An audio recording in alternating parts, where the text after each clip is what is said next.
President of Health Policy and Strategy Associates, an industry consultant, and a former executive of a health benefits insurer. Now, Bob, welcome to the program. I know, so you have this from the insurance company's perspective, and you've been a critic of Obamacare. I want to get that out right away.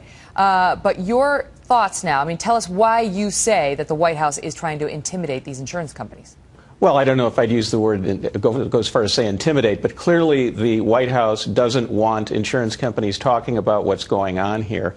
And given what was released tonight, the news that so very few people are signing up, you can see why. If 4 weeks ago the enrollment numbers were public, it would have looked very bad.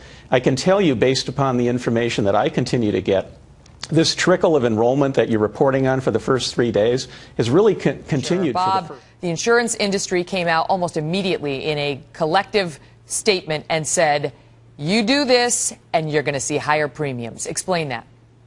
Well, yeah, we all have to be in the same system. Now, the complaint that I have with Obamacare is it tries to put us all in a system that's a lot more expensive because it increases all these extra mandates and benefits and so forth.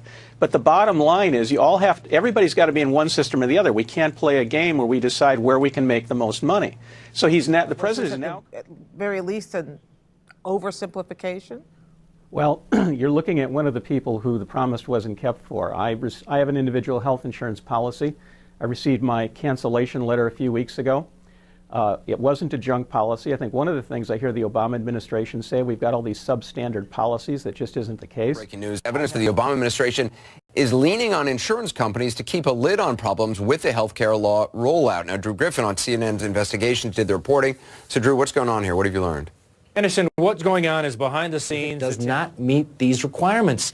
Laszewski says the insurance industry is embarrassed about canceling the plans, but in an interview last week, he told me the administration was warned about this very scenario and ignored the advice.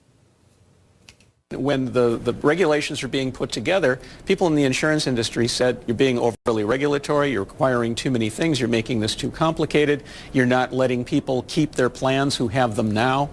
And the Obama administration decided to do it the way the Obama administration was going to do it. One of the things I think that's clear here is the Obama administration has no trust in anything the health insurance industry tells them about how to run a health plan. And I think the administrative mess you're seeing right now is indicative of what happens when somebody tries to run somebody else's business who thinks they're smarter than you are.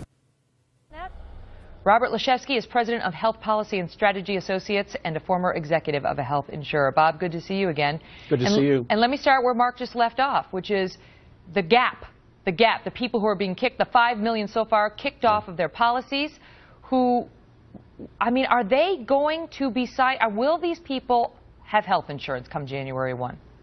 The only way they're going to have health insurance come January 1 is if they call their insurance company directly and sign up. The healthcare exchange, the federal healthcare exchange, is simply not going to be working, Megan.